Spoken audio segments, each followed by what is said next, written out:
नमस्कार। ज्ञान सागर में आपका स्वागत है। आज हम कक्षा 10 की हिंदी पाठ्य पुस्तक स्पर्श भाग 2 से पतझड़ में टूटी पत्तियां इस पाठ को पढ़ेंगे। पाठ 2 भागों में विभक्त है। पहला भाग है गिन्नी का सोना और दूसरा भाग है छेन की गेंद। ये अलग अलग कहानियां हैं जिन्हें रविंद्र केलेकर ने लिखा है। पाठ के बारे में जान लेते हैं। तो पाठ के प्रसंग पढ़ने वालों से थोड़ा कहा बहुत समझने की मांग करते हैं। ये प्रसंग महज पढ़ने गुनने का नहीं, एक जागरूक और सक्रिय नागरिक बनने की प्रेरणा भी देता है।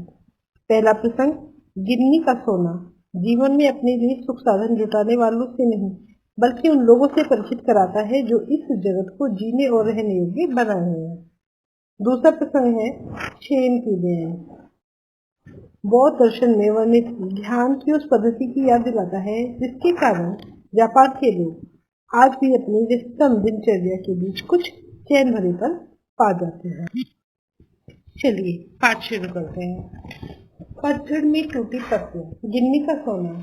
गिन्नी एक प्रकार का सोने का सिक्का होता है जिसके अंदर कुछ तांबे को मिलाया जाता है। तो लेखक कहते हैं जो शुद्ध सोना होता है वो अलग होता है, जबकि गिन्नी का सोना अलग होता है। गिन्नी के सोने में थोड़ा तांबा मिलाया जाता है, इसीलिए वो ज्यादा चमकता है और शुद्ध सोने से मजबूत भी होता है। शुद्ध सोना थोड़ा कड़ा होता है, वो टूटने का डर रहता है, जबकि हम उसमें हल्का सा तांबा मिला देते हैं तो उसकी मजबूती बन जाती है, उससे हल्का सा फ्लेक्सिबल, हल्का सा उसमें कोमलता आ जाती है। औरतें अक्सर इसी को पहनती हैं, इसी के गहने बनवाती हैं और फिर भी वो होता तो गिन्नी का सोना ही है, यानी कि हल्का सा मिलावट का। तो जो शुद्ध आदर्श है, लेखक कह रहे हैं कि जो शुद्ध आदर्श होता है यानी जो आदर्श वाले व्यक्तित्व होते हैं उसके अंदर सोने जैसी चमक होती है, लेकिन थोड़ा सा उसमें व्यवहारिकता भी होता है। वो कठोर नहीं होते अपने व्यवहार से, जैसे कि सोने में थोड़ा तांबा मिला देते हैं और वो अच्छा काम करता है। इसी तरह आदर्श लोग भी थोड़ा सा व्यवहारिकता मिला देते हैं जिसे हम प्रैक्टिकल आइडियलिस्ट कहते हैं। आइडियलिस्ट जो है वो जीवन से आदर्श को धीरे धीरे पीछे हटाने लगते हैं और व्यवहारिक सूझबूझ से ही आगे आने लगते हैं। सोना पीछे रहकर तांबे को ही आगे लाता है। चंद लोग कहते हैं गांधी जी प्रैक्टिकल आइडियोलॉजिस्ट थे, यानी व्यवहारिकता को पहचानते थे, कीमत जानते थे, उनका आदर्श विलक्षण था। हवा में वो नहीं उड़ते रहते थे, देश उनके पीछे चलता था। गांधी जी कभी आदर्शों को व्यवहारिकता के स्तर पर उतरने नहीं देते थे, बल्कि व्यवहारिकता को आदर्शों के स्तर पर चढ़ाते थे। लेखक कहना चाह रहे हैं कि उन्होंने व्यवहार आदर्श जो थे उनके, जो उनके मूल्य थे जीवन के, उसे व्यवहारिकता के स्तर पर नहीं उतरने दिया, यानी सब कुछ जैसे चलता है वैसे नहीं करने दिया, बल्कि जो भी व्यवहारिकता है, जो हमारा व्यवहार है, हमारा काम करने का तरीका है, उसके अंदर कुछ आदर्श मिला दिए। जैसे कि सोने में तांबा नहीं बल्कि तांबे में सोना मिलाकर उसकी कीमत बढ़ाते थे, यानी वो जन सामान्य में भी कुछ ऐसे नियम पहुंचाते थे जिससे लोगों की समझ और उनके आदर्श बड़े हो जाए। वो तांबे में सोना मिलाकर उसकी कीमत बढ़ा देते थे। सोना ही हमेशा आगे आता रहता है। लेखक कहना चाहते हैं कि जो व्यवहारवादी लोग हैं वो हमेशा सजग रहते हैं, यानी हमेशा वो दीन दुनिया का ध्यान रखते हैं, लाभ हानि का हिसाब लगाते हैं, तभी वो अपना सारा कार्य करते हैं और इसी वजह से वो जीवन में सफल भी होते हैं। अन्य लोगों से आगे जाते हैं और ऊपर भी लेके जाते हैं, लोगों को खुद ऊपर चढ़ते हैं, दूसरों को भी ऊपर ले जाते हैं। यही तो महत्व की बात है। जो इंसान व्यवहारिकता में कुशल होगा और आदर्शता का भी पुट लिए रहेगा, समझदारी के साथ करेगा, वो खुद भी आगे बढ़ेगा और दूसरे को भी आगे बढ़ाएगा।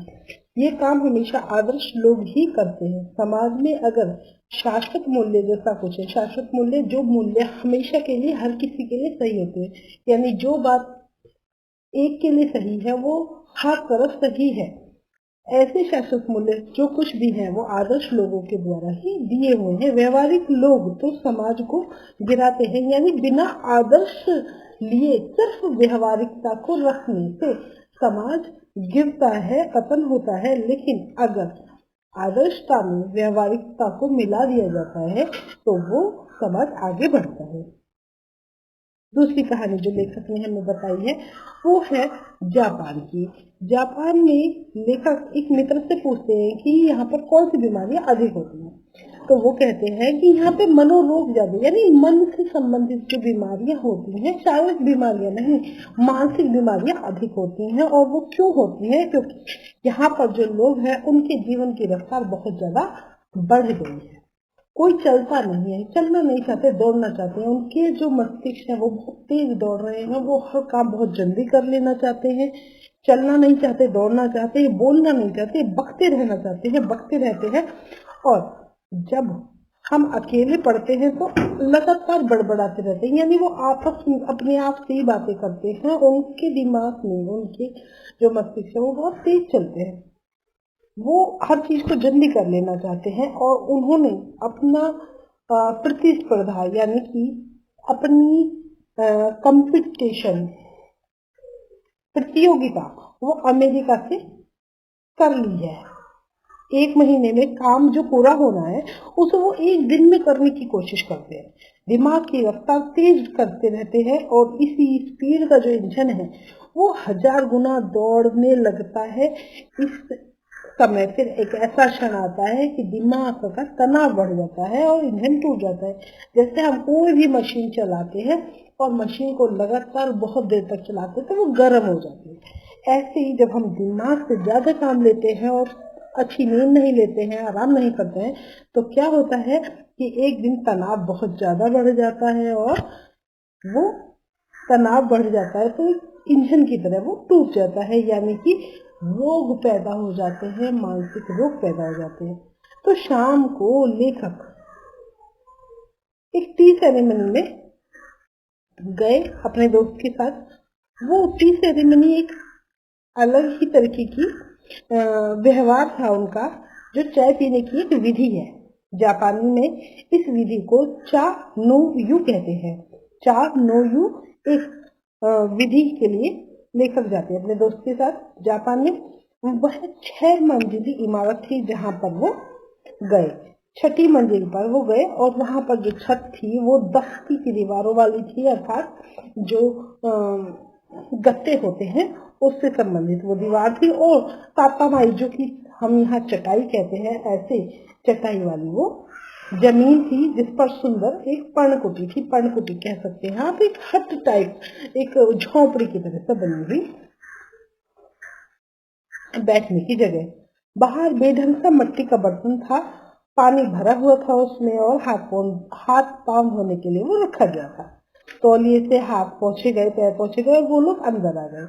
अंदर चाजीन बैठा था। चाजीन वह व्यक्ति है जो उनकी आवभगत करता है और उनको सम्मान के साथ बैठाकर इस प्रोग्राम को, इस कार्यक्रम को, चा नो यू को संपादित करता है।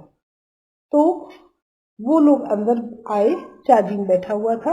वह देखकर खड़ा हुआ, कमर झुकाकर उसने प्रणाम किया। दोजो कहा उसने। दोजो का अर्थ है आइए, तशरीफ आइए, अर्थात आकर यहाँ बैठे। स्वागत कर लिया, बैठने की जगह बैठा दी। बैठ गए वो लोग। वहां पर अंगीठी लगाई हुई थी, अंगीठी में चायदानी रखी थी और कमरे में कुछ बर्तन लेकर वो आया। तौलिए से बर्तन साफ किए। बड़ी क्रिया बड़ी गरिमापूर्ण तरीके से की गई, बहुत धीरे धीरे से की गई और भंबिका से लगता था जैसे जय जयवंती के सुर गूंज रहे हैं। वहां का वातावरण इतना शांत था कि चायदानी के पानी का जो खद बदलना था वो भी सुनाई दे रहा था, यानी जो उबल रहा था पानी उसकी आवाज भी लेकर समझ पा रहे थे, सुन पा रहे थे, इतनी वहां शांति व्याप्त थी। तो जब तैयार हुई चाय तो प्यालों में भरी गई और वे प्याले सामने रख दिए गए। 3 ही मित्र थे। एक तो चाजीन था जो वहां पर चाय पिलाने का कार्य कर रहा था और बाकी 3 मित्र थे जिसमें एक लेखक था। शांति से मुख्य बातें हो रही थी। 3 से अधिक आदमियों का वहां प्रवेश नहीं था। प्याले में 2 घूंट से अधिक चाय नहीं थी। हम होठों से प्याला लगाकर एक एक बूंद चाय पीते रहे। करीब 1.5 घंटे तक चुस्कियों का सिलसिला चलता रहा। पहले 10 मिनट तो मैं उलझन में पड़ा रहा, फिर देखा दिमाग की रफ्तार धीरे धीरे धीरे धीमी पड़ती जा रही है, फिर बिल्कुल बंद हो गई। मुझे लगा मानो अनंत काल से मैं जी रहा हूँ और यहीं पर हूँ, और ये सन्नाटा मुझे सुनाई देने लगा। अक्सर हम या तो गुजरे हुए दिनों की बातों में उलझे रहते हैं या भविष्य के सपने देखते हैं।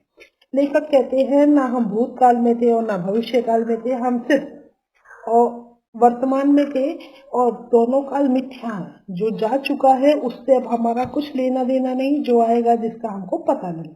तो लेखक कहते हैं कि चाय पीते पीते दिमाग भूत और भविष्य दोनों उड़ा चुका था, और केवल वर्तमान क्षण सामने था लेखक के, जो अनंत काल जितना विस्तृत था, यानी जिसका आदि और अंत नहीं था, जिसका पता नहीं था वो कितना बड़ा है, लेकिन सब कुछ वर्तमान ही था। जीना इसे कहते, उस दिन लेखक ने ये महसूस किया। खेल परंपरा की ये बड़ी देन है जो कि जापानियों को प्राप्त है। इस प्रकार लेखक अपने अनुभव बताते हैं जो कि छेन देन से उनको मिले। लेखक को जो अनुभव मिला और उन्होंने ये जान लिया कि सब कुछ वर्तमान क्षण ही है, भविष्य और भूतकाल में हमको जीने से तनाव ही मिलता है। पहला प्रश्न, शुद्ध सोना और गिन्नी का सोना अलग क्यों होता है? तो शुद्ध सोना और गिन्नी का सोना अलग होता है क्योंकि गिन्नी के सोने में जब थोड़ा सा तांबा मिलाया जाता है और वह थोड़ा चमकदार होता है, शुद्ध सोने से मजबूत होता है, और शुद्ध सोने में किसी प्रकार की मिलावट नहीं होती है। प्रश्न नंबर 2, प्रैक्टिकल आइडियलिस्ट किसे कहते हैं? तो प्रैक्टिकल आइडियलिस्ट कहते हैं जो व्यवहारों आदर्शों को व्यवहारिकता के साथ प्रस्तुत करते हैं। इनका समाज पर गलत प्रभाव पड़ता है क्योंकि ये कई बार आदर्शों से पूरी तरह हट जाते हैं, केवल अपनी लाभ हानि के बारे में सोचते हैं। ऐसा समाज का स्तर गिर जाता है। प्रश्न नंबर 3, पाठ के संदर्भ में शुद्ध आदर्श क्या है?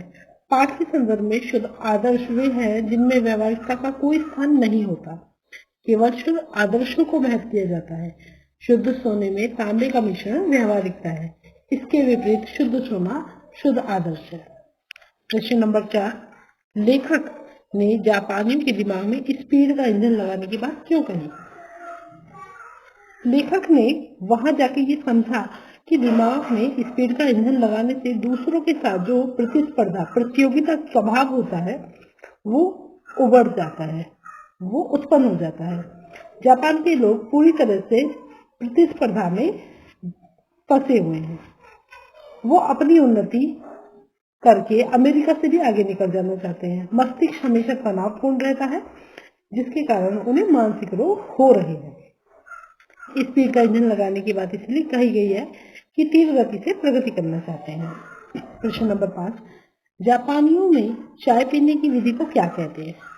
तो हमने जाना कि जापानी लोग चाय पीने की एक विशेष विधि को चा नो यू कहते हैं। प्रश्न नंबर 6, जापान में जहाँ चाय पिलाई जाती है उस स्थान को क्या कहते हैं? वह स्थान जहाँ पर चाय पिलाई जाती है वो पर्णकुटी के समान होता है, बहुत शांति होती है, प्राकृतिक ढंग से वहां पर सिर्फ बैठने के लिए 3 लोग की जगह बनाई जाती है जहां वो बैठकर चाय पी सकते हैं अत्यधिक शांति के माहौल में। एक चटाई डाली जाती है, जमीन पर चटाई बिछी हुई होती है और दफ्ती की दीवारें और छत बनाई जाती है। प्रश्न नंबर 1, लिखित का प्रश्न नंबर 1, शुद्ध आदर्श की तुलना सोने से और व्यवहारिकता की तुलना तांबे से क्यों की गई है?